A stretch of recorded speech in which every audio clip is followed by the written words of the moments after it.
Olá, meu nome é Edson Borim, eu sou professor do Instituto de Computação da Unicamp e nesta videoaula eu vou falar sobre arquivos executáveis, arquivos objetos e programas em linguagem de montagem.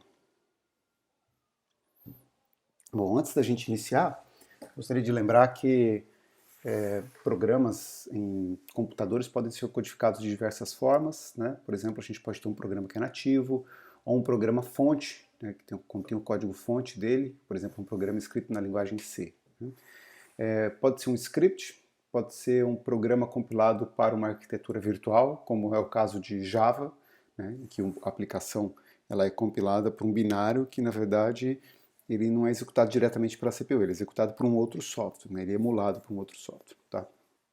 Bom, o foco da aula de hoje é em programas nativos. Tá? Então, um programa nativo é um programa que pode ser executado diretamente pela CPU do computador, ou seja, que são codificados com instruções que a CPU entende. Então a gente vai falar sobre esses programas hoje. Então a agenda dessa videoaula inclui a geração de programas nativos. Eu vou dar uma visão geral sobre como programas nativos são gerados. Depois vou falar sobre rótulos e símbolos, que são elementos de programas, tanto em linguagem de montagem, quanto programas arquivos objetos, ou programas executáveis, tá? Programas nativos. Falar também de referências e relocação, vou diferenciar símbolos globais de locais, vou falar do ponto de entrada de um programa, eu vou também oferecer uma visão geral sobre como programas são organizados em seções e, por fim, né, vou dar uma breve visão sobre como arquivos objetos são diferentes de arquivos executáveis. O objetivo dessa aula é oferecer um conjunto de conceitos básicos para que a gente possa discutir depois a sintaxe de um programa em linguagem de montagem, né, e sem ter dificuldades para entender qual que é o significado ou o comportamento do programa em linguagem de montagem. Tá? Muito bem. Então, nosso primeiro tema é geração de programas nativos. Né? Na geração de programas nativos a gente usa algumas ferramentas importantes. A primeira delas é o compilador. O compilador ele converte um programa de uma linguagem para outra linguagem. Tá? Então ele converte programas em linguagem de alto nível para uma linguagem de montagem. Tá? Quando a gente chama o compilador lá nas disciplinas de programação básica, né, por exemplo, você está aprendendo a programar em C, você aprende a chamar o compilador para ele converter o código em C para um código executável. Na verdade, quando você está chamando o compilador ali, né, ele já está chamando outras ferramentas para você. Ele está convertendo aquilo para a linguagem de montagem, depois ele está chamando o montador para montar o programa em linguagem de montagem e ele está chamando o ligador para produzir o executável. Tá? Então são 3 passos aqui. O primeiro deles é você converter o programa em linguagem de alto nível para a linguagem de montagem. Tá? Então, importante lembrar que programas em linguagem de alto nível eles são representados em arquivos texto, tá? E eles também são programas que contêm abstrações de alto nível, né? Por exemplo, eles têm o conceito de variável, têm conceitos de laço, expressão condicional, de função. Então, esses são conceitos abstratos que fazem parte de linguagens de alto nível, tá? Uma outra característica importante também em programas de alto nível é que esses programas eles são independentes, né? Quer dizer, a linguagem de alto nível ela é projetada para que os programas sejam independentes de arquitetura, de forma que se você produzir um programa numa linguagem de alto nível, em tese você pode usar diferentes compiladores para produzir arquivos executáveis ou programas nativos para diferentes computadores, sem que você precise modificar o seu programa, basta recompilá-lo. Tá? Bom, então o primeiro passo do processo de compilação é você converter o programa em linguagem de alto nível para uma linguagem de baixo nível, e geralmente essa linguagem é uma linguagem de montagem, tá? Que também é uma linguagem que é representada de forma textual, um arquivo em linguagem de montagem é guardado no arquivo texto, tá? Só que agora o programa é de baixo nível, ele não tem mais conceitos de rotinas, de variáveis, o que a gente tem ali são endereços, rótulos, instruções, como a gente vai ver. Tá? Bom, uma vez que a gente tem esse programa em baixo nível, ainda é na representação textual, a gente tem que converter ele agora para um programa na linguagem de máquina, né, codificado de forma que a CPU entenda. Tá? Quem faz isso é o montador. O montador converte programas em linguagem de montagem para a linguagem de máquina. Ele produz geralmente um arquivo objeto, né, que a gente costuma colocar a extensão .o para dizer que é um arquivo objeto. Arquivos objetos possuem código de linguagem de máquina e são codificados de forma binária. Tá? Como a gente vai ver aqui, a gente não consegue abrir esse arquivo com um editor de texto e inspecionar o seu conteúdo. E por fim, a gente tem o ligador, que vai juntar vários arquivos objetos, porque o seu programa pode ter múltiplos arquivos, né? Ele vai juntar vários arquivos objetos e produzir um executável. Muito bem. Então, dando continuidade aqui, eu vou mostrar um exemplo, tá? Então, nesse exemplo, a gente tem dois arquivos. O meu programa tem um arquivo chamado main.c, que contém o seguinte código. É uma função main, que retorna o valor inteiro, e ele retorna um valor, né? Na verdade, essa função ela chama uma outra função, a função func, passa para ela o valor 10, e aí ele pega o valor de retorno, né, dessa função e ele retorna. Tá? Bom, a função func não está dentro desse arquivo, ela foi codificada em outro arquivo, num arquivo chamado func.c. Tá? A implementação da função func é essa. Uma função que toma um parâmetro inteiro, vai retornar o valor inteiro. No fundo, ela pega o valor que foi passado como parâmetro, soma 42, né, e retorna esse valor. Tá? Bom, então, o arquivo main.c contém a função main, que chama a função func, que não está implementada no mesmo arquivo. O arquivo func.c contém a implementação da função func. Tá? Bom, o primeiro passo é a gente converter, então, esse programa para a linguagem de montagem. Tá? Então, a gente vai chamar o compilador para converter, primeiramente, o arquivo main.c para um arquivo que eu estou usando o sufixo aqui .s para dizer que é um arquivo de linguagem de montagem, né, que contém código de linguagem de montagem. Tá? Como é que a gente faz isso? Bom, a gente chama o compilador, no caso eu vou usar as ferramentas da GNU aqui. Tá? Então o GCC é o compilador da GNU. Eu estou chamando o GCC e eu estou dizendo para ele gerar código, mas não é gerar código nativo, porque a minha máquina é uma máquina que tem um processador x86, mas eu quero gerar código para uma outra máquina, que é uma máquina RISC-V. Então eu vou usar um compilador conhecido como Cross Compiler, ou compilador, um compilador cruzado, que ele roda na minha máquina, mas ele está produzindo código para uma outra máquina. Tá? Ele não está produzindo código para executar nativamente. Então, esse compilador, né, que eu tenho instalado na minha máquina, que é um Cross Compiler, ele tem um prefixo aqui, é um GCC, tá? Mas ele tem um prefixo aqui que diz algumas informações sobre esse GCC. É um GCC que foi compilado, né, que ele foi produzido para produzir código para RISC-V, tá? E ele produz arquivos objeto e arquivos executáveis do tipo ELF, tá? Essa aqui é uma outra informação, tá? Que nesse caso não é relevante para a gente, então eu produzi um compilador que não se importa com essa informação. Bom, eu estou passando alguns parâmetros para o compilador, eu estou passando a opção "-mabi ilp32 e "-mart rv32i". Essa primeira aqui vocês não precisam se preocupar, é o modelo da ABI que a gente vai usar, mas a gente vai discutir isso aqui mais para frente. Tá? Essa segunda opção aqui ela é muito importante. O RISC-V ele tem múltiplas versões da arquitetura. Tem uma arquitetura de 64 bits, tem uma arquitetura de 32 bits, ela tem uma versão da arquitetura que tem instruções compactas, né? Então eu estou dizendo para o compilador, olha, eu quero que você produza código, né, para conjunto de instruções que pertence à ISA, né, ou arquitetura RISC-V 32i. Tá? Então esse aqui é um subconjunto do RISC-V que tem instruções de 32 bits. Tá bom? A gente vai estudar esse conjunto aqui nas próximas videoaulas. Tá? Bom, eu estou passando também a opção "-s", aí eu estou dizendo para o GCC, olha, depois que você produziu o arquivo linguagem de montagem, você pode parar, você não precisa chamar o montador e chamar o ligador, não. Para por aqui que está tudo certo. Tá? Eu digo qual é o arquivo que eu quero compilar, main.c, e eu, "-o" é a opção para a gente dizer o nome do arquivo de saída. Então, como eu quero que ele grave o resultado, né, ou seja, o código de linguagem de montagem no arquivo main.s, eu coloco "-o", main.s. Tá? Muito bem, então lembrando, tá? RISC-V 64, -unknown, -elf, -gcc, é a versão do compilador GCC que gera código para RISC-V, tá? E essa flag aqui está configurando o GCC para gerar código para RISC-V. Tá? A "-s" diz para ele parar, né, o processo de compilação depois que ele gerar o código de linguagem de montagem, "-o" especifica o arquivo de saída. Muito bem. Bom, agora que eu já produzi, né, o arquivo de linguagem de montagem, tá? Então deixa eu voltar nesse último slide aqui. Eu destaquei em vermelho aqui esse arquivo, né, o main.s, vocês vão perceber que ele tem coisas aqui que não tem nada a ver com o programa em linguagem de alto nível, né? Aqui tem uma função, a função main, ela tem um tipo do valor que ela retorna, ela tem um comando return, né? Ela chama uma outra função, colocando o nome da outra função e passando uma lista de parâmetros entre parênteses. Ela tem um delimitador colchetes para dizer, olha, aqui começa o código da função, aqui acaba o código da função, tá? Então ela tem elementos abstratos de alto nível aqui. Quando a gente compila esse código, a gente produz um código de linguagem de montagem que contém coisas mais simples, tá? Então ela contém rótulos, né? Então main dois pontos é um rótulo. E ela contém uma lista de instruções aqui, li a 0,10, JAL, func, hatch. Então essas aqui são 3 instruções do RISC-V, tá?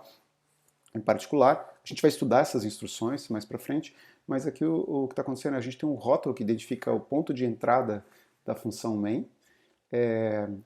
A gente tem uma instrução que carrega o valor 10 no registrador a 0, depois a gente tem uma instrução que salta para um outro rótulo, né, que está chamado como, que tem o nome de func, e essa função ela também já faz o processo que a gente chama de ligação, né, o link, onde ela pega o endereço da próxima instrução, que seria o endereço dessa instrução aqui, ó, da hatch, e ela coloca num lugar especial, de forma que quando a função func terminar de executar, ela possa retornar para cá, tá? Lembrando sempre que quando a gente chama uma função, ela tem que retornar para o ponto logo após onde ela foi chamada, né? E por fim, a gente retorna da função main aqui, executando essa instrução hatch, tá? Muito bem, lembrando que também a gente vai discutir cada uma dessas instruções nas próximas videoaulas, tá? Bom, uma vez que a gente gerou, né, esse código de linguagem de montagem, olha, isso aqui é um arquivo texto, tá? Você pode abrir esse arquivo texto e pode inspecionar ele. A gente precisa montar ele, ou seja, produzir um arquivo objeto que tem, para cada uma dessas instruções aqui, uma instrução em linguagem de máquina, ou seja, uma instrução que o processador entenda, tá? Então, para isso a gente chama um montador. O montador da GNU é chamado de AS, tá? E novamente eu tenho uma versão especial do AS aqui que ele monta programas em linguagem de montagem escritos para o RISC-V, tá? Então, esse é o nome desse montador, RISC-V 64, AS. Estou falando para ele que eu quero essa ABI, novamente a gente vai ver isso mais para frente. Também estou dizendo para o montador que eu quero que ele monte programas que têm instruções do RISC-V 32i, né? Estou passando o arquivo de entrada, que é o main.s, e depois um arquivo de saída, que é o main.o. Bom, a gente tem que fazer o mesmo processo para o arquivo func.c, né? Então a gente tem que compilar o arquivo func.c. Então quando a gente chama o compilador, ele vai produzir esse arquivo aqui, tá? func.s, que tem um rótulo que identifica o início da função, tem uma instrução de soma, que soma o conteúdo do registrador a 0 com 42 e grava o resultado em A0, depois ele executa a instrução hatch, né? Aqui já dá para perceber que essa função é uma função que ela recebeu o parâmetro de entrada no registrador A0 e ela devolve o resultado, ela retorna o valor no A0 também, que é um registrador. Bom, e aí por fim a gente... não, por fim não, né? O próximo passo é a gente montar esse arquivo, a gente monta produzindo o arquivo func.o, ele é um arquivo novamente binário, né? Então, aqui, olha só, nessa imagem, né, tanto o main.o quanto o func.o, eu coloquei pares de dígitos, né, uma sequência de pares de dígitos. Cada par de dígito desse é um par de dígito hexadecimal que representa um valor, né, de um número de 8 bits, de um byte, tá? Então isso aqui, na verdade, é uma sequência de bytes. Todo arquivo no computador é representado por uma sequência de bytes, mesmo um arquivo texto, tá? A diferença é que no arquivo texto, os bytes que são usados são valores numéricos que codificam cada uma das letras, né? E aí depende, obviamente, do padrão de codificação. Se você estiver usando o padrão ASCII, né, então o primeiro byte aqui é um valor que representa a letra... desculpa, nesse caso aqui, na main.c, esse arquivo é gravado no computador como uma sequência de bytes. O primeiro byte é um valor numérico que representa a letra I, e assim por diante, tá? O arquivo binário também é gravado como uma sequência de bytes, só que essa sequência de bytes ela não representa caracteres, tá? Ela tem, são simplesmente valores numéricos que representam outras coisas, tá? Neste caso aqui, o arquivo objeto que está sendo produzido, ele vai ter um cabeçalho, ele vai ter outras informações e eventualmente vai ter instruções que foram codificadas, tá? No caso do main.s, a gente vai ter aqui uma sequência de bytes que representa a instrução LI, a outra aqui é JAL e outro hatch, e assim por diante. Muito bem. Bom, por fim, a gente precisa ligar esses dois arquivos, main.o e func.o, tá? E produzir um único arquivo, que é o arquivo executável. Muitas pessoas, na hora de produzir um arquivo executado, eu não coloco sufixo nenhum. Eu gosto de colocar o sufixo .x para indicar, ó, esse aqui é um executável, tá? Na verdade, você não precisa colocar sufixo, nem para o ponto O, né? Mas eu acho que é uma maneira explícita de você dizer para o usuário que, olha, isso aqui é um arquivo que é executável. Tá? Bom, para ligar a gente usa a ferramenta da GNU, o ligador da GNU, que chama LD, tá? Novamente tem um prefixo grande aqui indicando que esse LD ele é uma versão especial do LD para ligar código que foi produzido para RISC-V, tá? Então uma opção um pouquinho diferente que é o "-m elf32l RISC-V, e aí a gente passa a lista de arquivos .o e um "-o main.x". Ele vai pegar o código que está dentro de main.o e main.func.o e vai juntar tudo e vai colocar dentro do executável. Tem uma mensagem de warning que ele está dando aqui para a gente, ele está dizendo que não consegue encontrar o símbolo de entrada _start. A gente vai falar sobre isso mais para frente, tá? Vamos ignorar por enquanto essa mensagem de warning aqui. Muito bem, então esse aqui é o fluxo de geração de programas nativos. Primeiro a gente compila para um programa de linguagem de montagem, depois a gente monta, produzindo um arquivo objeto, que é binário, depois a gente liga todos os arquivos objetos produzidos, né, num único arquivo que é o executável. Tá? Bom, lembrando que programa em linguagem de montagem, né, é um programa que é escrito numa linguagem simbólica, é textual, né? Lembra, tinha um rótulo, tinha uma sequência de letras que indicavam a instrução, né? Em inglês, né, linguagem de montagem, a gente assembly language, tá? Assembler é o montador. Então, estou comentando isso aqui porque eu percebo que é uma confusão comum, né, quando eu estou ministrando a disciplina de programação em linguagem de montagem, né, os alunos às vezes trocam os dois termos, assembly e assembler. Assembly é linguagem de montagem, tá? Assembly language. Assembler é o montador, que traduz, né, assembly language, né, em machine language, ou a linguagem de máquina. Bom, então como eu falei, é um arquivo texto, tá? Arquivos textos são codificados como sequência de bytes que representam caracteres. O valor de cada byte depende do padrão de codificação, tá? Então, por exemplo, a gente poderia estar usando a codificação UTF-8 ou ASCII. Tá? Eu tenho um programa no meu computador, esse programa está disponível em muitas distribuições Linux, né? O programa chama HexDump. Ele pode ser usado para imprimir os valores dos bytes de um arquivo qualquer, tá? Inclusive arquivo texto. Olha que interessante. Se eu pegar o meu arquivo main.s, tá? Que tem esse conteúdo aqui, ó, ele tem a letra M, a letra A, a letra I, a letra N, dois pontos, barra N, espaço, espaço, L, o I, né? E assim por diante. Como eu já falei para vocês, cada letra dessa é representada por um byte. Se eu usar o HexDump para inspecionar o conteúdo do main.s, ele vai imprimir o valor numérico de cada byte. Então aqui tem um byte que... Os valores são hexadecimais, tá? Então aqui tem um byte com valor 6D, depois tem o valor 61, 69, né? 6D é o código usado para representar a letra M, tá? Na representação ASCII.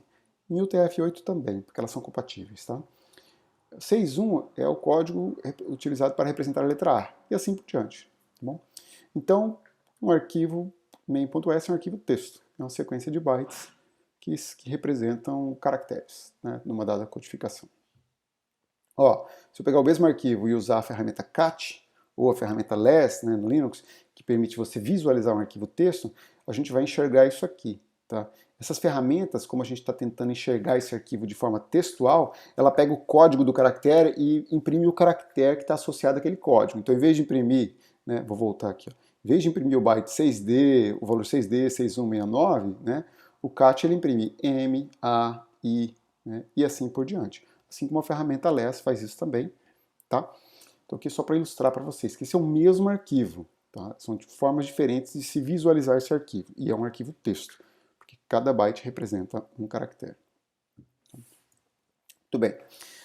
Linguagem de máquina, tá? É uma linguagem que é entendida pela CPU, tá? É uma sequência de bits que a CPU entende, é representada de forma binária, tá? Em inglês a gente chama de machine language. O montador é a ferramenta que converte programas em linguagem de montagem para a linguagem de máquina, tá? Em inglês, assembler. Então, código em linguagem de máquina produzido pelo montador é armazenado em um arquivo objeto. Um montador geralmente não produz um arquivo executável, ele produz um arquivo objeto, e é o ligador que vai juntar vários arquivos objetos e produzir um arquivo executável, tá? Apesar de um arquivo objeto possuir código em linguagem de máquina, ele geralmente não é executável. A gente vai ver mais para frente, né, ainda nessa videoaula, por que o conteúdo de um arquivo objeto não é executável. Bom, existem vários formatos para arquivos objetos. por exemplo, no Linux, né, mesmo no Linux, você pode ter arquivos objetos com formato A.out ou Common Object File Format, ou ELF, né? Eu acho que o ELF é um dos mais populares. Todas as distribuições Linux que eu já instalei em meus computadores, eles usavam o formato ELF, né, que significa Executable and Linking Format. Tá? No Windows, era o Portable Executable. Eu não sei se o Windows 10 ainda é, mas eu suspeito que ainda seja. É um formato, tá? Para guardar o código. Não tem apenas a lista de instruções do programa, tá, dentro de um arquivo objeto ou de um arquivo executável. Ele contém também um cabeçalho, que tem informações sobre o programa, como ele foi gerado, o seu ponto de entrada, ele tem várias informações. Tá? Arquivos objeto executáveis são arquivos binários, tá? E uma coisa interessante de se saber é que no caso do Linux, quando a gente está trabalhando com o padrão ELF, tanto os arquivos objeto quanto os arquivos executáveis são guardados em arquivos que seguem esse formato. Então o padrão ELF é flexível o suficiente para armazenar arquivos objetos e arquivos executáveis. Tá? Muito bem. Bom, arquivos binários, a gente também pode inspecionar o conteúdo de um arquivo binário, só que se a gente tentar inspecionar o conteúdo de um arquivo binário com uma ferramenta que está tentando traduzir o seu conteúdo para letras, né, ou seja, uma ferramenta de visualizar arquivos de texto, isso não vai funcionar muito bem. Tá? O hexdump, ele funciona bem. Então, olha só, eu posso pegar e usar o hexdump para inspecionar o conteúdo de main.o. Ele vai me mostrar que esse arquivo ele é composto por uma sequência de bytes. O primeiro byte tem o valor 7F, o segundo 45, 4C, 46, 01 e assim por diante. Tá? Então eu não vou ter problema se eu tentar visualizar esse arquivo com essa ferramenta. Claro que é difícil da gente entender o conteúdo do main.o olhando para uma sequência dos valores, né, dos bytes. Tá? Então, novamente, se eu tentar abrir esse arquivo aqui usando a ferramenta que transforma ou que mostra o conteúdo dele de forma textual, eu vou observar isso aqui. Tá? Nesse caso aqui eu usei o less, né? Tentei fazer less main.o e eu vi um monte de caractere estranho aqui, né? que não significa nada. Tá? Novamente é porque ele está tentando pegar cada um desses bytes aqui e converter para um caractere, mas se o caractere não existe, ele vai imprimir alguma coisa aqui, ou talvez ele até exista, né? Mas é um caractere que não tem significado semântico nenhum para a gente. Tá? Bom, então, o que acontece com esses arquivos binários? Como é que a gente pode inspecionar o conteúdo deles se isso não é, se a sequência de bytes está ali não pode ser automaticamente convertida para uma sequência de caracteres e resultar em algo que é inteligível, né? Algo que a gente consiga entender.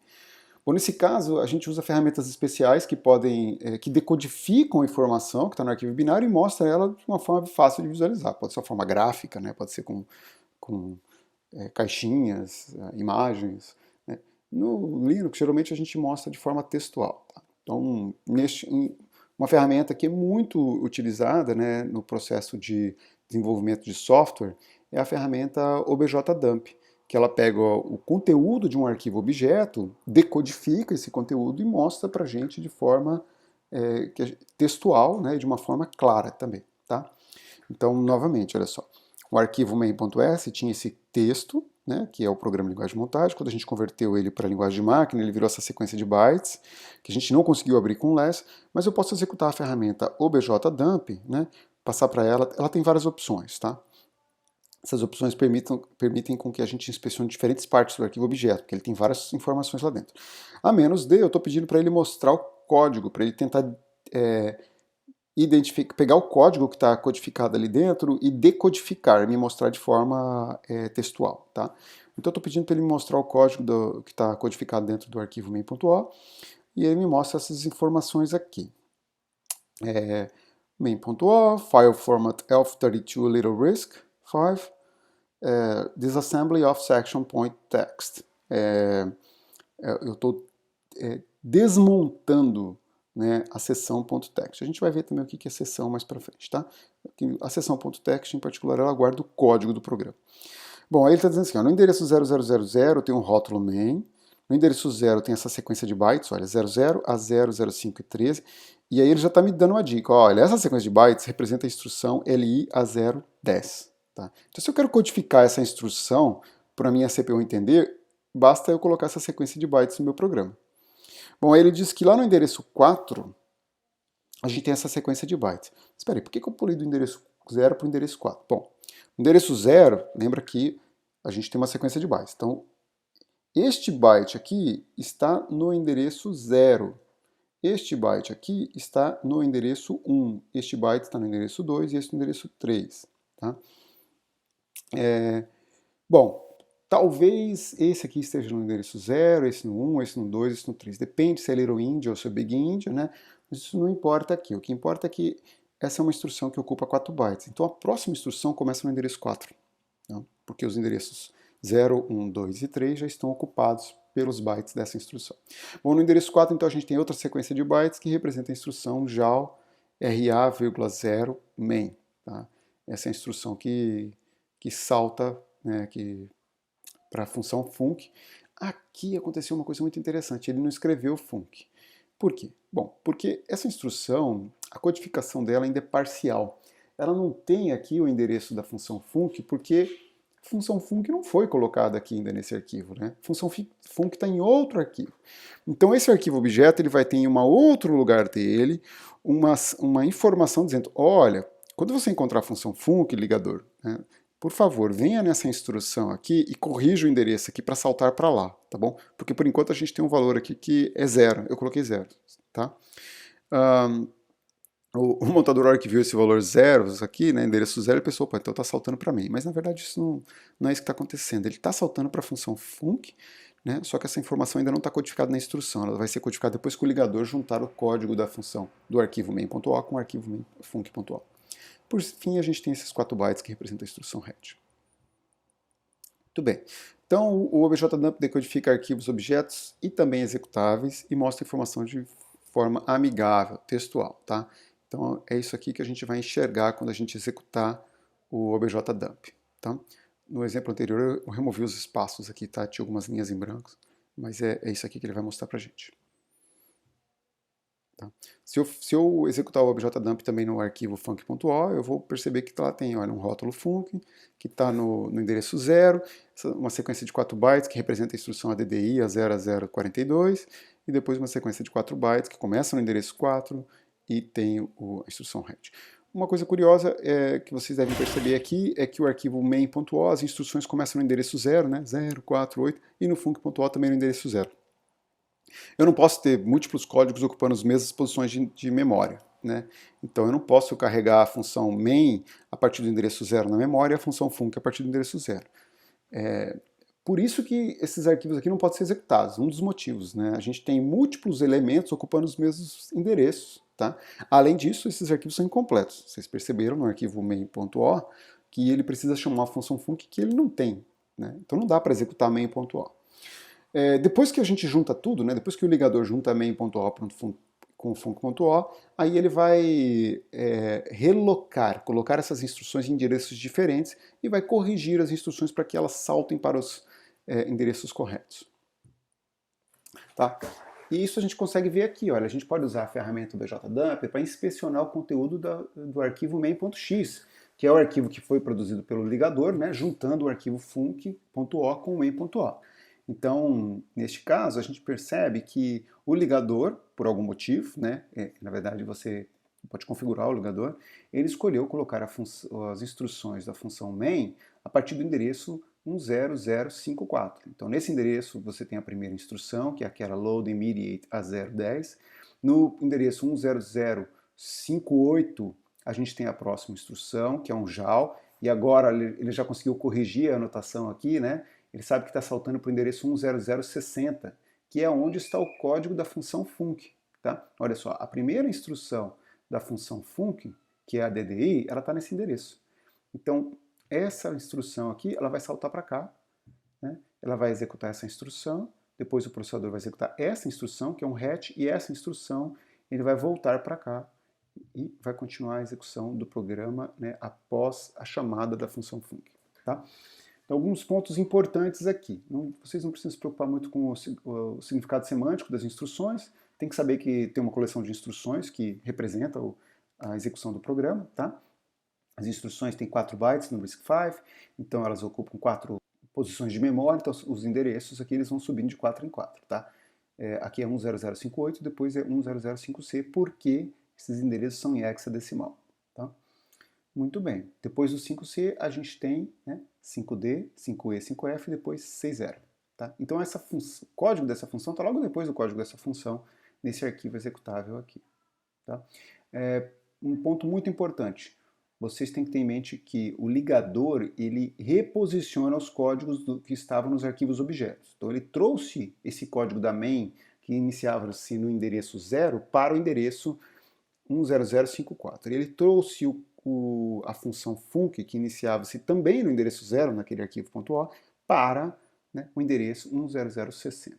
Então, esse é um processo chamado de relocação e a gente vai falar sobre ele também. Muito bem, então eu espero que com isso vocês tenham tido uma boa visão geral sobre como a gente gera programas nativos e qual que é a cara dos arquivos intermediários durante o processo de geração. Né? Tanto o arquivo em linguagem de montagem, quanto os arquivos objetos e o arquivo executável final. Tá? Bom, agora vamos falar um pouco sobre rótulos e símbolos do programa. Então, rótulos são marcadores que representam posições do programa, ou seja, posições de memória. Tá? Eles são convertidos para endereços pelo montador e pelo ligador. Então, no exemplo anterior, a gente tinha uma instrução que saltava para a rotina func, para chamar essa rotina. Né? O problema é que quando a gente está escrevendo código em linguagem de montagem, a gente não sabe em qual endereço que func vai ficar. Então, o que a gente faz? A gente salta para um nome, e esse nome nada mais é do que um marcador no programa, tá? Que é um rótulo.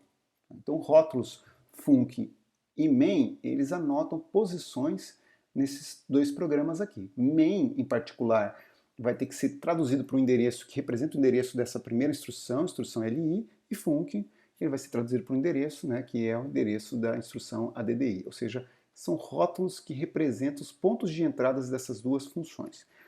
Importante mencionar que rótulos podem ser usados para anotar pontos de entrada de rotinas, né, ou variáveis globais.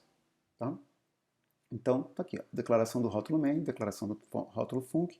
Declaração de rótulos, ela é feita com um nome, né, que é o nome do rótulo, seguido do caractere 2 pontos.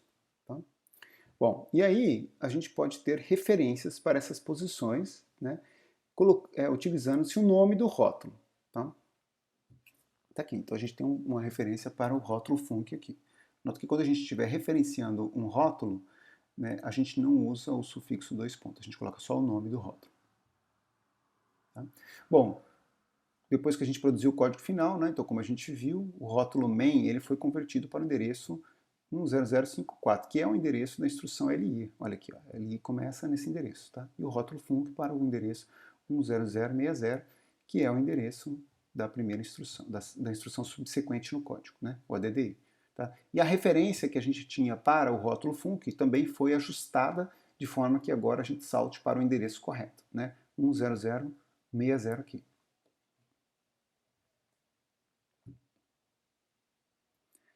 Bom, então aqui o que a gente tem é a implementação das rotinas int main e int func. Então, muito bem. Símbolos, então isso são rótulos, tá? Símbolos são nomes que são associados a valores numéricos.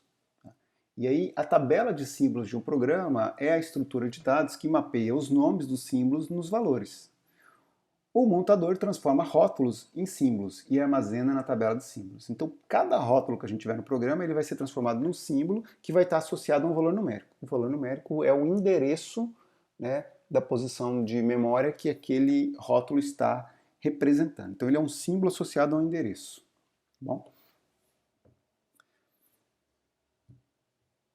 Bom, então, a ferramenta OBJDump, então assim, a gente converte rótulos para símbolos. Tem outras maneiras da gente produzir símbolos também, a gente vai ver aqui, tá? Mas o montador automaticamente, para cada definição de rótulo, ele cria um símbolo e introduz ele na tabela de símbolos. A gente pode inspecionar o conteúdo da tabela de símbolos, tá? Então o montador, ele produz uma tabela de símbolos que mapeia os símbolos aos seus respectivos valores e no final do processo de montagem ele grava essa tabela de símbolos no arquivo de saída, tá? No arquivo objeto. O ligador vai usar essa tabela de símbolos para poder ajustar os endereços, tá? E ele também acaba juntando as tabelas de símbolos de todos os arquivos objetos que ele está ligando e ele produz uma tabelona com todos os símbolos e ele grava isso também no arquivo executável. Então aqui vocês podem perceber que o arquivo objeto ele não tem só código, não tem só as instruções, linguagem de máquina. Né? Ele tem uma outra informação lá que é a tabela de símbolos. tá? Que mapeia os símbolos nos seus respectivos valores. Se a gente usar a ferramenta OBJDump, a gente pode usá-la para inspecionar a tabela de símbolos de um arquivo executável objeto, basta a gente usar a opção "-t". Para inspecionar o nosso arquivo executável final, a gente vai observar isso aqui. Ó. Tem uma tabela de símbolos, eu não coloquei todo o conteúdo, eu coloquei pontinho, pontinho, pontinho para representar que tem mais informações. Tá? Tem um símbolo chamado main, que está associado ao valor 10054. Tem um símbolo chamado func, tá aqui, que está associado ao valor 10060. Tá? Tem outros símbolos aqui que foram introduzidos pelo montador também, ou pelo ligador. O ligador pode introduzir símbolos, mas eles não são relevantes agora nesse momento. Tá? Então, símbolos main e func foram criados automaticamente pelo montador para os rótulos main (2 pontos) e func (2 pontos). Tá? Bom, então, deixa eu voltar aqui um pouquinho. Em essência, eu falei para vocês que a gente tem uma referência para func, né? Note que eu coloquei de forma um pouco vaga, que eu não coloquei referência para um rótulo func, eu coloquei para func. Na verdade, toda referência é para um símbolo e não para um rótulo. Só que como o montador, para cada rótulo, ele cria um símbolo, a gente pode, né, isso aqui vai funcionar, tá? Mas eu poderia ter colocado JAL e um outro nome aqui, que é um outro símbolo que não foi definido a partir de um rótulo, tá? Isso seria válido também. Então a sintaxe da linguagem de montagem, né, implica que a gente pode usar símbolos, né, em alguns lugares, em algumas instruções, tá?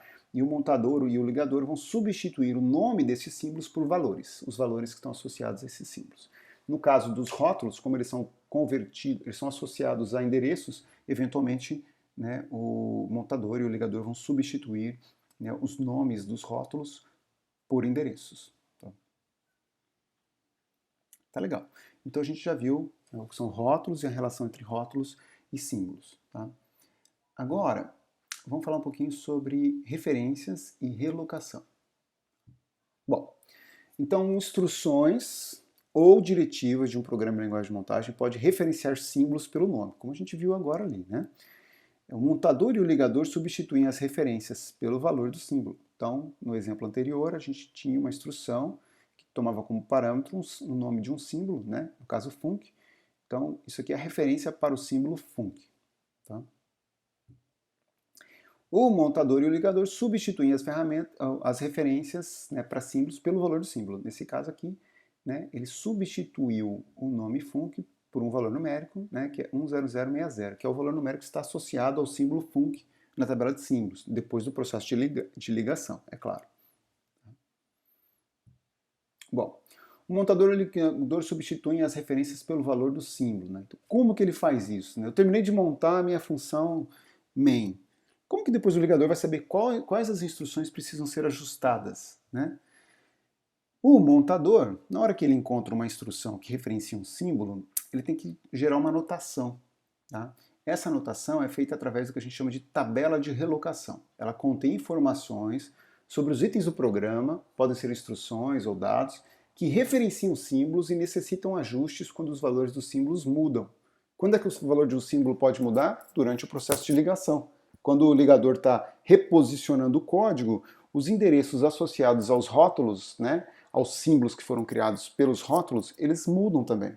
Então, o ligador ele tem que ter algum mecanismo para ele conseguir saber quais as instruções ou quais dados estão referenciando estes símbolos. Tá? Esse mecanismo é a tabela de relocação. Então, o que acontece aqui? Para cada referência, o montador adiciona uma entrada na tabela de relocação e, ao final, ele grava a tabela de relocação no arquivo objeto. Então, olha só. Para cada referência, a gente tem que guardar uma estrutura de dados dizendo, olha, essa instrução aqui ou esse dado aqui, ele está referenciando o símbolo tal. Então, na hora que você mudar um endereço, né, ou valor associado a esse símbolo, lembre-se de atualizar esse elemento aqui do meu código de forma que ele agora tenha o valor correto. Tá? Então, é isso que a gente está fazendo. Agora, essa estrutura de dados está sendo armazenada no arquivo objeto, então aqui eu acho que já deu para perceber que o nosso arquivo objeto tem mais do que código. Ele tem código, a tabela de símbolos e a tabela de relocação. Tá? O ligador vai usar a tabela de relocação para ajustar as referências. Né? Relocação, né, então aqui é a definição. Relocação é o processo de reassociar endereços às instruções e dados do programa. Tá? O ligador realiza a relocação quando está agrupando, ligando múltiplos arquivos objetos. Porque lembrem, ele não pode colocar todo mundo no endereço, a partir do endereço zero. Então ele vai ter que reposicionar as coisas quando ele estiver ligando código de múltiplos arquivos objetos. Como consequência da relocação, as referências para os símbolos que estão associados a endereços devem ser ajustadas. Tá? Bom, como é que a gente pode inspecionar a tabela de relocação de um arquivo objeto, né? Usando a ferramenta OBJDump, né? Aquela ferramentinha mágica que permite a gente inspecionar o conteúdo de arquivos objetos. Nesse caso, a gente vai usar a opção "-r", tá? De relocação. Então, vamos supor que a gente tem o arquivo main.s, esse aqui é em linguagem de montagem. Aí a gente montou, né? Produziu o main.o, tá aqui, tá? Com esse comando. E aí a gente inspeciona o conteúdo do arquivo main.o usando a ferramenta OBJDump, mas passando a opção "-r", porque a gente está interessado na tabela de relocação. E é isso aqui que ele vai mostrar para a gente. Ó. Relocation records for.txt é porque o código que está aqui está na seção .txt. Tá? Então ele está mostrando para a gente todos os registros de relocação necessários dentro da seção .txt. Aí ele dá aqui, ó, deslocamento, né? 4. Tipo R RISC-V JAL. Valor func. Então, o offset é o deslocamento dentro da seção que indica onde que começa a instrução que precisa ser ajustada. Essa instrução aqui, ó, ela está no endereço 4. Tá? Essa seção começa no endereço 0, no endereço 0 a gente tem a primeira instrução, e aí no endereço 4 a gente tem essa instrução, e ele está dizendo, ó, o tipo R RISC-V JAL, ele precisa dizer esse tipo porque o ligador precisa ter informação de como que ele vai ajustar essa instrução. Né? Codificação da instrução pode ser diferente da codificação de um dado ou de um outro tipo de instrução. Cada instrução pode ter uma quantidade de campos, né, e os endereços podem ser codificados de forma diferente. Então aqui ele está dizendo, olha, é uma instrução desse tipo, então, né, para você saber como codificar o endereço depois que você corrigir o endereço do símbolo func. E o valor aqui é func, né, ou seja, eu estou dizendo para o ligador, olha, quando você mudar o endereço o valor, né, do símbolo func, você tem que vir aqui na instrução que está no endereço 4, na seção text, né, e usando, ciente de que é uma instrução desse tipo, você tem que atualizar os campos dela para refletir o novo endereço do símbolo func. Tá? Muito bem. Quando a gente referencia um símbolo que ele não foi declarado no mesmo arquivo, esse símbolo, né, quer dizer, essa referência é chamada de referência não definida. Tá? Você pode ter num arquivo .o múltiplas referências definidas. Inclusive, neste exemplo em particular, a gente está referenciando um símbolo que o nome dele não apareceu em nenhum lugar nesse arquivo. Né? A gente não criou um rótulo func, aqui dentro do main.s, a gente simplesmente referenciou esse símbolo. O montador, ele não vê problema nenhum nisso aqui, ele vai produzir essa referência para um símbolo func. Tá? Só que além de produzir essa referência para o símbolo func e colocar isso aqui na tabela de relocação, ele vai colocar uma informação sobre esse símbolo na tabela de símbolos. Ele vai lá na tabela de símbolos, vai dizer, olha, tem um símbolo que chama func, né? Só que como ele não tem nenhum valor, não tem nenhuma informação sobre esse símbolo, ele vai colocar lá que, olha, esse é um símbolo não definido. Eu não sei aonde ele está, tá? Então, quando a gente encontrar símbolos não definidos dentro da tabela de símbolos, isso acontece porque a gente tem referência, né, no código para um símbolo que não foi definido. Nesse caso aqui, a instrução JAL está referenciando o símbolo func. Tá? Então está aqui, ele coloca AND, né, e o símbolo aqui. Tá? O ligador precisa resolver esses símbolos não definidos. Ele vai procurar pelo símbolo func no outro arquivo na hora que ele estiver lendo, na hora que ele estiver ligando tudo. Tá? Então olha só, o ligador tenta resolver referências não definidas olhando para símbolos em outros arquivos objeto. Por exemplo, ele procura pelo símbolo func no arquivo func.o durante a ligação, né? Obviamente, supondo que a gente está ligando o arquivo main.o com func.o. Tá? Se ele não encontrar o símbolo, o ligador interrompe o processo de ligação e emite um erro. Então, para mostrar o que acontece, o que eu fiz aqui foi o seguinte, olha, eu montei o arquivo main.o, tá, com o montador, e aí na hora de fazer a ligação, eu não passei para o ligador o arquivo func.o, só passei o main.o.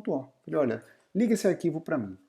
O ligador tentou ligar o arquivo, só que aí ele pegou e emitiu a seguinte mensagem, né, main.o, na função main, que está dentro da sequência de códigos que sucede o rótulo main, undefined reference to func. Então tem uma referência não definida, né, para o símbolo func. E aí ele interrompe a ligação e ele não produz o arquivo executável. Tá? Então, neste caso, o erro aconteceu porque tentamos realizar a ligação do arquivo main.o sem o arquivo func.o. E aí o ligador não tem como encontrar esse símbolo func. Tá? Muito bem. Então, né, por fim, lembrando que se eu tivesse colocado tanto main.o quanto func.o aqui, né, a ideia aí o ligador deveria conseguir encontrar o rótulo func, né, dentro da tabela de símbolos do arquivo func.o e realizar a ligação corretamente. Tá? Muito bem. Bom, antes de eu mostrar o exemplo para vocês, né, onde eu faço a ligação dos dois arquivos e ele consegue produzir, eu vou apresentar o conceito de símbolos globais versus símbolos locais. E eu vou usar esse exemplo como motivação para a gente discutir esses dois tipos de símbolos. Tá? Então, os símbolos do programa, eles estão na tabela de símbolos, né? Eles são classificados como globais ou locais. Símbolos locais são apenas visíveis dentro do mesmo arquivo. Tá? Então, se você criar um rótulo dentro do arquivo e ele for um símbolo local, esse rótulo ele não vai ser enxergado pelo ligador quando ele estiver ligando com outros arquivos. Por outro lado, justamente por ele não ser enxergado, você pode ter um rótulo com o mesmo nome num outro arquivo objeto que não vai ter problema nenhum, porque eles estão dentro de escopos diferentes. Tá?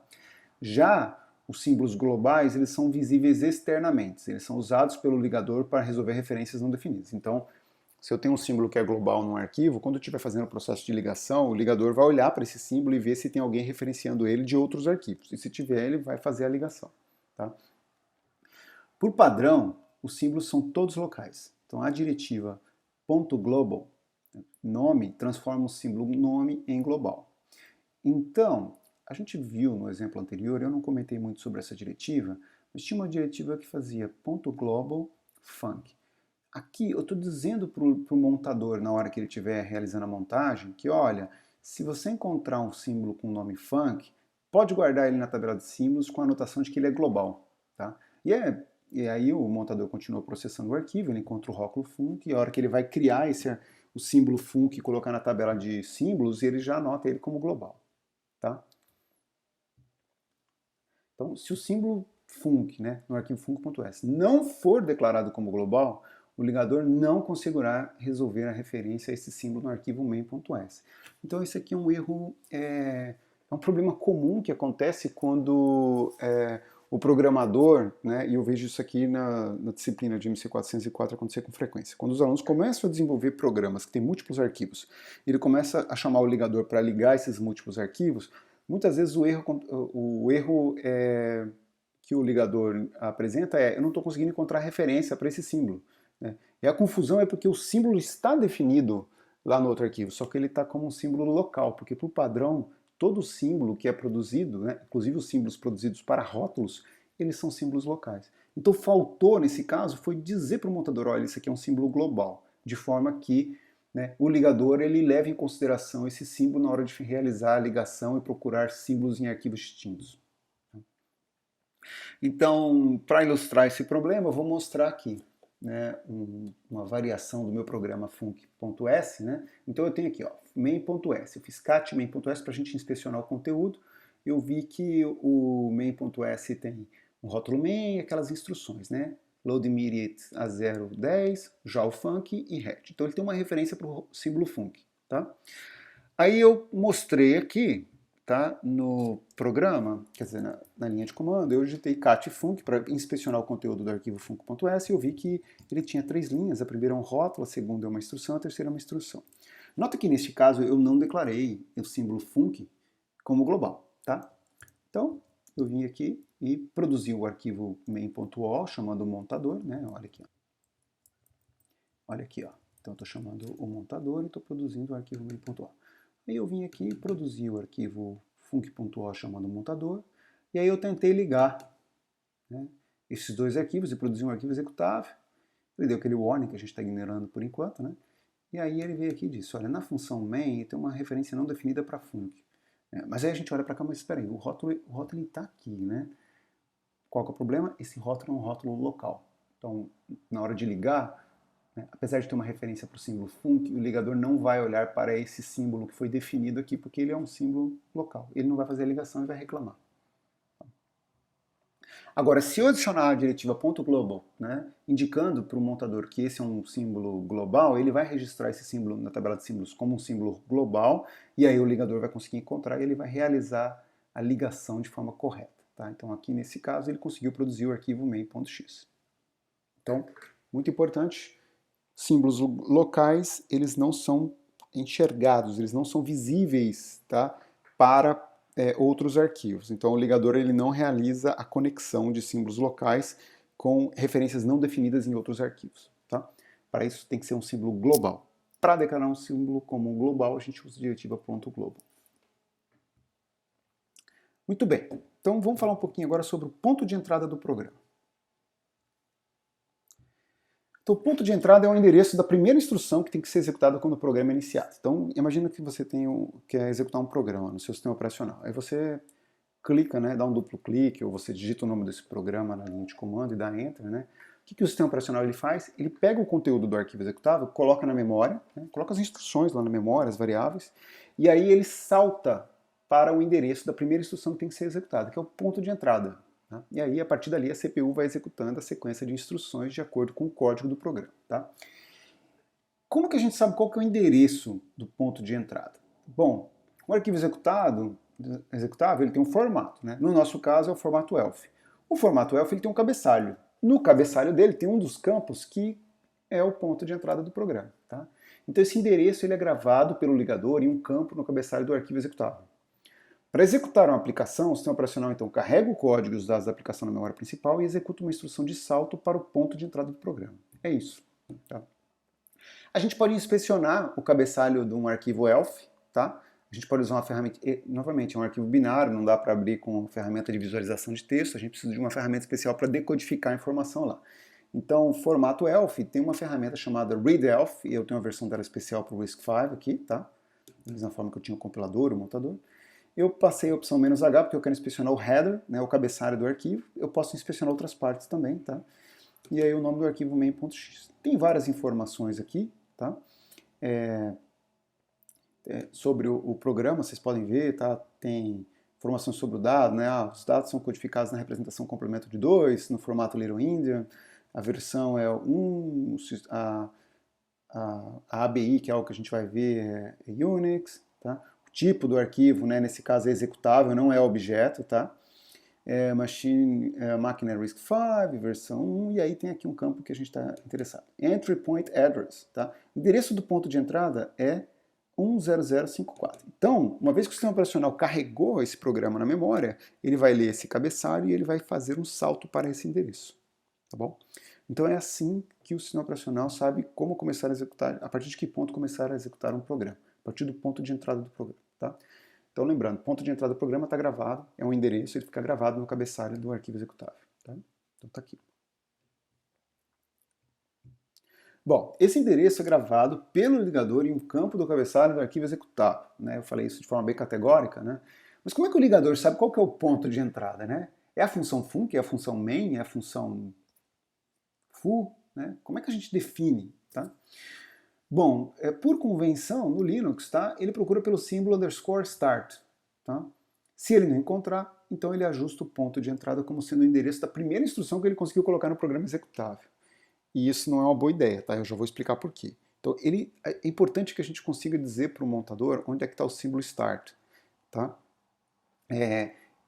A gente definir o símbolo start é a nossa maneira de dizer para o ligador, olha, eu quero que o programa comece a partir desse ponto. Tá? A mensagem de um warning que a gente estava vendo quando a gente estava ligando o programa anterior, ela está relacionada a esse problema. Ele está procurando pelo símbolo _start e ele não está encontrando. Né? Então o que o ligador está fazendo aqui? Ele está dizendo, olha, atenção, eu não consigo encontrar o símbolo de entrada, que define a entrada do programa, né, o _start. Então eu estou colocando no cabeçalho a informação de que o ponto de entrada do programa é a partir do endereço 10054, que por coincidência é o endereço, né, da função main aqui, tá? Nesse exemplo, mas não necessariamente vai ser o endereço da função main.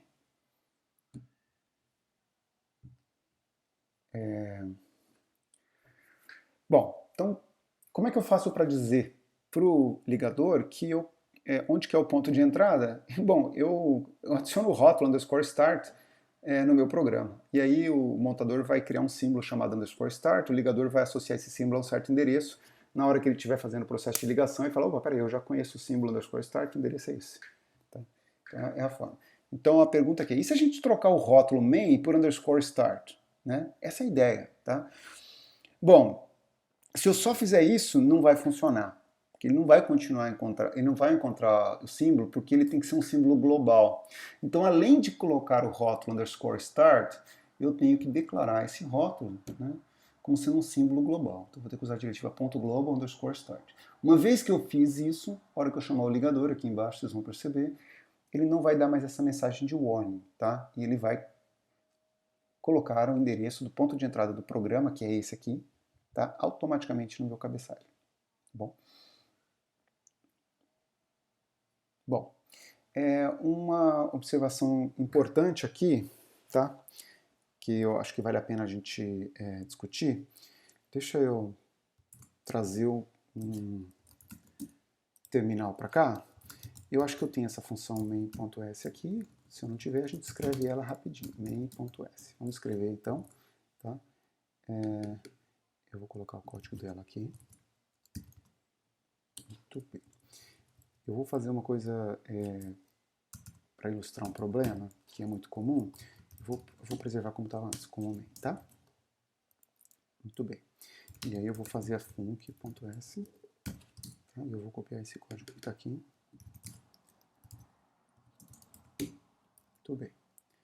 Agora eu vou montar esse programa. Tá? Vou copiar essa linha de comando aqui. Montei o main.a. Tá bom? Tá lá. Main.a está aqui. Eu vou montar o arquivo func.s produzindo func.a. Agora eu vou tentar ligar ambos, né? Produzindo um e.x. E aí a gente vai ver que, bom, ele não deu erro, né? Ele conseguiu encontrar o rótulo func, né? Quer dizer, o símbolo func, porque, como a gente viu aqui, ó, func.s, né? Eu já declarei como global, né? Só que ele deu erro referente, deu uma mensagem de warning, né? Referente ao símbolo start. E aí ele colocou, né, o ponto de entrada começando no endereço 10054. Se a gente fizer um objdump aqui, então deixa eu voltar aqui e lembrar o nosso comando para inspecionar o conteúdo do arquivo objeto. Tá?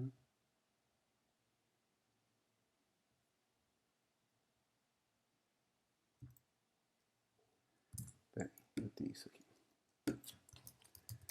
O objdump está aqui.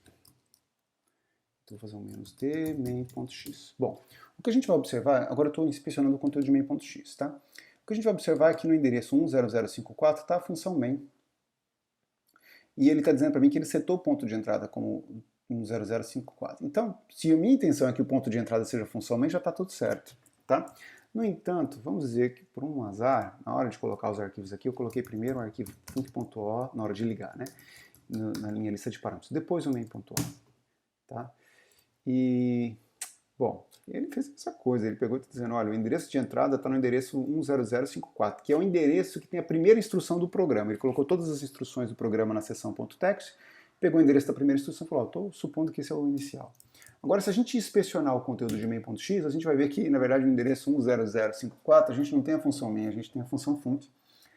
E começar a executar por essa função não faz sentido nenhum, tá? Então, nesse caso aqui, esse warning ele vai ser problemático, tá? Porque a gente não está obtendo o que a gente gostaria de ter. A gente não está obtendo, a gente não está conseguindo dizer para o ligador que a gente quer que o programa comece aqui. Então, como é que a gente vai fazer isso? Se a gente fizer, né, como a gente viu, colocar o símbolo start aqui, né? eu posso preservar o rótulo main também, tá? Eu posso ter dois rótulos um embaixo do outro, uma sequência de rótulos, eles vão estar associados ao mesmo endereço. Então, .global score start. Então, agora eu vou montar novamente. Montei e agora eu vou fazer a ligação. Fiz a ligação, nesse caso em particular eu estou colocando func.o antes, só para ilustrar esse problema, e a gente vai ver agora que não é mais um problema. Ó. Ele encontrou o rótulo underscore start, né, o símbolo underscore start, não deu a mensagem de warning. Se eu fizer um objdump, tá, para inspecionar o conteúdo, a gente vai ver que func está antes de start, né, ou da main, tá? Mas o ponto de entrada do programa não é mais 10054, agora vai ser 1005C. Então, como é que a gente faz para inspecionar isso? A gente pode chamar a ferramenta readelf, tá? Então, vou fazer isso. Vou chamar readelf -h, vou inspecionar o conteúdo de main.x, tá? Então, subir aqui, tá? E eu vejo que o meu entry point é 1005C. Está aqui, né? Eu vou rodar de novo o objdump. 1005C é o endereço da minha rotina main, né? Que também é identificada pelo símbolo underscore start aqui. Tá? Só para mostrar para vocês, objdump -t, para visualizar a tabela de símbolos da main. A main ela tem aqui o símbolo underscore start, que está associado àquele endereço, tá bom? Ele tem um símbolo main também, né? Que é o mesmo endereço, tá? Então ele preservou aquele símbolo, né? Porque eu deixei, obviamente, né, os dois rótulos aqui, o rótulo underscore start e o rótulo main. Ok? Bom, então é isso, tá? A gente precisa dizer para o ligador o ponto de entrada do nosso programa. Como que a gente diz? A gente coloca um rótulo underscore start, logo antes da primeira instrução que tem que ser executada, e a gente tem que declarar o símbolo que vai ser criado para esse rótulo como um símbolo global, né? E a gente faz isso usando a diretiva .glob. Tá? Uma vez que a gente fez isso, o ligador para de reclamar. E ele preenche corretamente a informação no cabeçalho do arquivo executável. Bom, então a gente já falou sobre ponto de entrada, vamos falar um pouquinho agora sobre a organização do programa em sessões. Tá? Programas executáveis e também arquivos objetos, eles são organizados em sessões.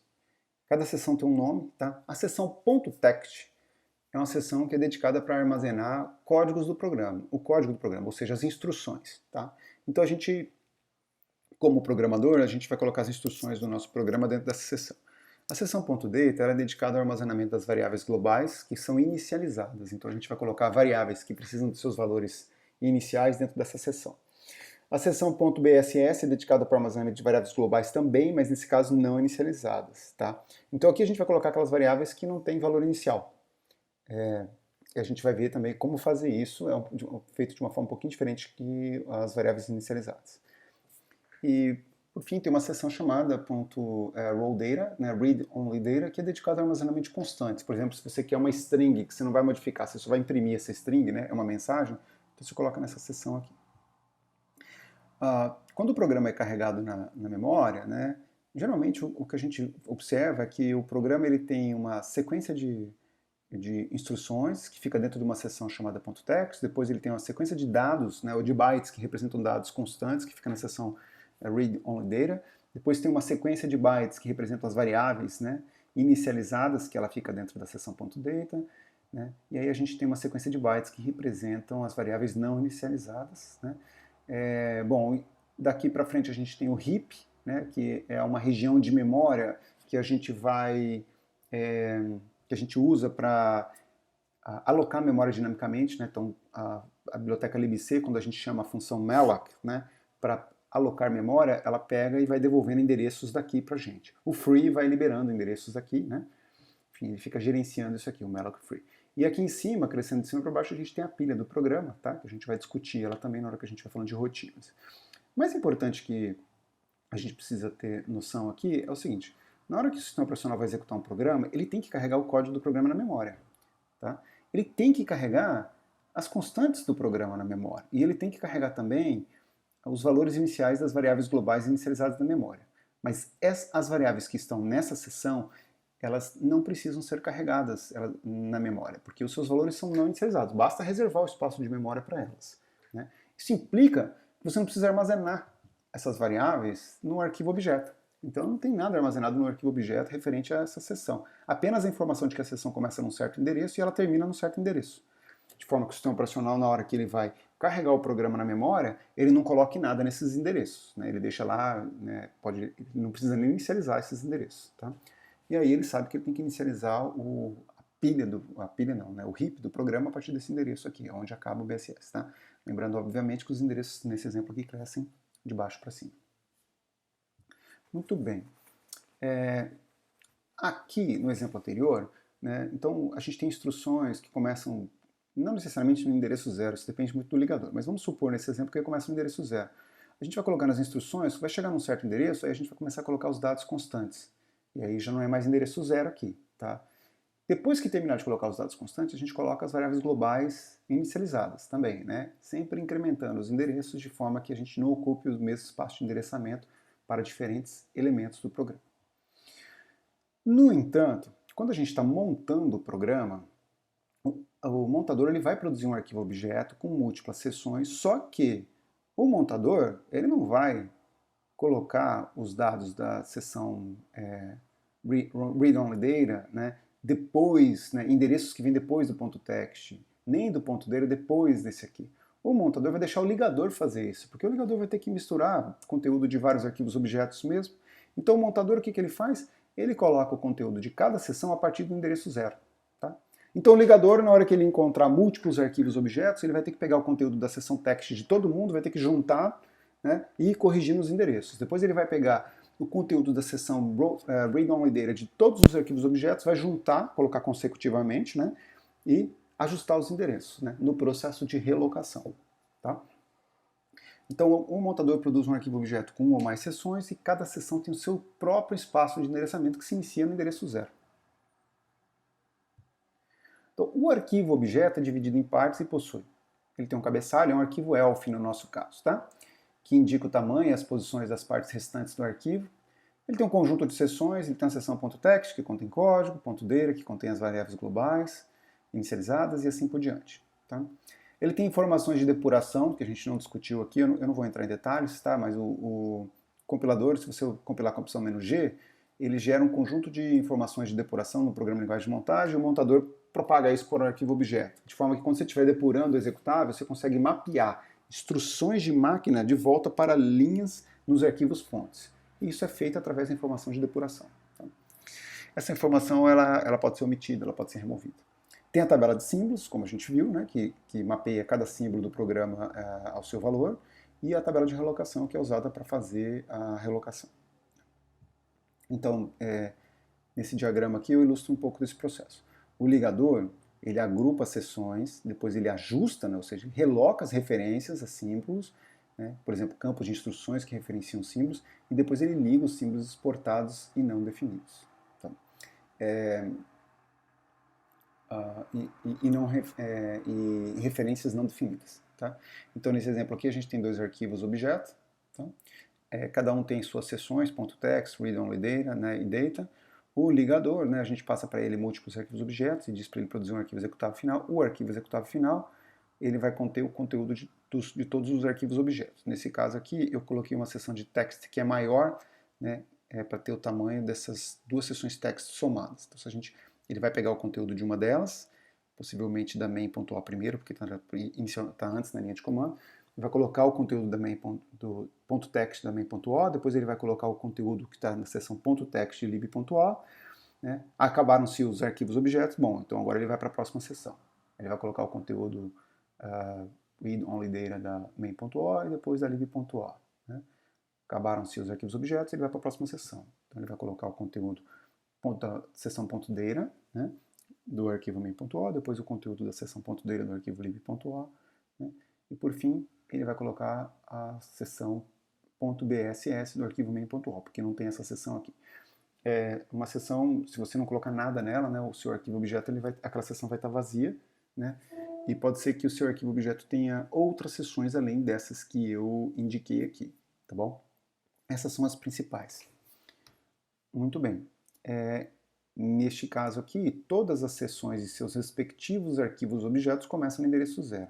Então, na hora que o ligador coloca o conteúdo, né, dos múltiplos arquivos, por exemplo, na seção .text, ele tem que ajustar os endereços. Neste caso em particular, né, como ele está colocando primeiro o .text na main, ela já está começando no endereço zero, então ele não precisa fazer nada. Mas quando ele colocar o conteúdo da seção .text, né, do arquivo lib.o aqui, né, ele não começa mais no endereço .0, ele começa no endereço que vem depois dado, né, ou do código que foi colocado aqui, né, da main.o. Então ele tem que ir ajustando os endereços nesse processo aqui. Bom, como que eu digo para o montador que eu quero uma instrução na seção .text, eu quero um dado na seção .data e assim por diante, né? A gente diz isso para o montador usando uma diretiva especial, que é chamada .section. Tá? Então, diretivas em linguagem de montagem, pelo menos na linguagem de montagem da GNU, elas começam com ponto sempre. Tá? Então, a diretiva .section, sec é um nome, tá? Ele instrui o montador a mudar para a seção sec. Então, a partir desse ponto, o conteúdo montado, né, instruções, dados, é colocado na seção sec. Então, por exemplo, nesse código aqui, a gente usa a diretiva .sec para dizer para o montador, a partir de agora eu quero colocar as coisas na seção .data.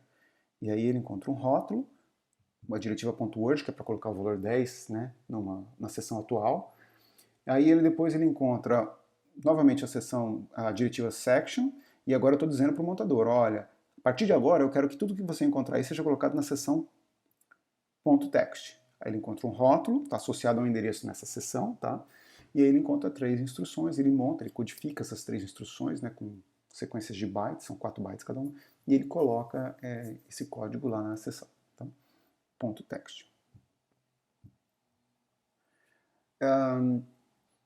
Então, neste caso em particular, tá, o arquivo objeto produzido pelo montador contém as seções definidas pela diretiva .section e cada seção tem seu próprio espaço de endereçamento e se inicia no endereço 0. Então, relembrando isso aqui. Tá? Então, quando a gente inspecionar o conteúdo de arquivos objetos, vocês vão perceber que as seções sempre começam no endereço 0. Então, se você quer saber o endereço final de uma variável ou de uma função, você tem que inspecionar o conteúdo do arquivo executável. Tá? No nosso caso, o main.x. Bom, nesse exemplo aqui, então, a gente muda para a seção .data, coloca um rótulo, quer dizer, define um rótulo e coloca um valor 10. .word é uma diretiva que coloca um valor no programa, tá? Um valor de 4 bytes. Então, ele vai codificar, né, o número 10 com 4 bytes, na forma binária. A diretiva .section diz para a gente mudar para a seção .text e ele coloca essas informações lá. Então, a gente vai produzir um arquivo objeto que tem, na seção .data, né, 4 bytes, que representa o valor 10, né, está em hexadecimal, então é Azinho aqui, começando no endereço 0. E na seção text a gente vai ter 4 instruções, porque essa primeira instrução aqui ela é convertida em 2, tá? A gente vai falar sobre isso depois. Então, a gente tem 2 instruções aqui que representam essa instrução, depois tem a outra e assim por diante, tá? O endereço, né, nesse caso eu estou representando o código de baixo para cima, então na verdade as 2 primeiras instruções são essas, tá? Endereço 0 e endereço 4. Depois no endereço 8 a gente tem a instrução store word e por fim a gente tem a instrução de retorno. Então, se a gente usar o objdump, tá? Eu não coloquei o nome inteiro do objdump nesse exemplo aqui, se eu usar o objdump, né, com a opção "-d", né, eu posso ver que o conteúdo, né, como a gente já sabe do arquivo, a gente vê que a seção text, tá? Ó, disassembly of section text. No endereço 0 a gente tem o rótulo 7x e a gente tem as instruções, né, que eu mencionei. E depois ele mostra também o disassembly, né, ele desmonta a seção .data e ele mostra que tem um rótulo x lá e tem um valor, é o valor 10, tá? Que a gente colocou lá, 000A. Muito bem, então a gente já sabe agora que os nossos programas são separados, organizados em seções, e o ligador ele pega e agrupa os conteúdos das seções com os mesmos nomes. Ou seja, ele vai pegar as instruções que estão na seção .text de todos os arquivos .o e vai agrupar e colocar primeiro. Depois ele vai pegar da seção read-only data de todos os arquivos .o, vai agrupar e colocar em sequência. Tá? Muito bem. Bom, por fim, né, resta a gente só discutir a diferença entre arquivos objetos e arquivos executáveis, tá? Então, por que é importante fazer essa diferenciação? Tá? Em alguns sistemas, talvez, até o formato seja diferente, mas como nos sistemas Linux, geralmente, a gente usa o formato ELF para armazenar tanto arquivos objetos quanto arquivos executáveis, é importante a gente entender isso, tá? Então, apesar de ser o mesmo formato, tá? Arquivos objetos não possuem ponto de entrada, tá? O campo no cabeçalho existe, mas ele vai ser preenchido com valor 0. Tá? Então isso não significa nada. Endereços de código e variáveis em arquivos objeto não são geralmente modificados pelo ligador. A gente viu isso, né? Quando ele faz o processo de relocação, onde ele reposiciona os dados, né, e as instruções do programa, os endereços mudam. Tá? Então, o código objeto, ele não, os rótulos, né, os símbolos no código objeto não estão associados aos endereços finais. Tá? Então, esses endereços não representam os endereços das variáveis e funções quando o programa estiver rodando. Se você estiver interessado nesses endereços, você tem que inspecionar o conteúdo do arquivo executável. Tá? Arquivos objetos podem ter múltiplas referências para símbolos não definidos. Tá? A gente espera que o ligador resolva essas referências durante o processo de ligação. Inclusive, a gente viu um exemplo onde ele não conseguiu resolver, né, uma referência não definida e ele não produziu o executável final. Então, o ligador geralmente não produz arquivos executáveis com referências não definidas. Tem algumas situações ali que isso pode acontecer, em particular, quando ele não encontra símbolo global underscore start, ele cria uma entrada na tabela de símbolos do executável e diz que esse é um símbolo não definido. Tá? Esse é o único caso em que eu consegui ver que ele adicionava um símbolo não definido à tabela de símbolos. Geralmente não tem símbolos não definidos no executável. Tá? Então acho que com essas observações deve estar claro para vocês que a gente não pode executar arquivos objetos, apesar deles terem código em linguagem de máquina. Tá? Os endereços que estão lá não são os endereços finais, e isso pode causar problema durante a execução se a gente tentar forçar a barra. Tá? Então com isso eu concluo, né, essa videoaula, né, e agora de posse desses conceitos fundamentais a gente pode começar a falar sobre a sintaxe de linguagem de montagem.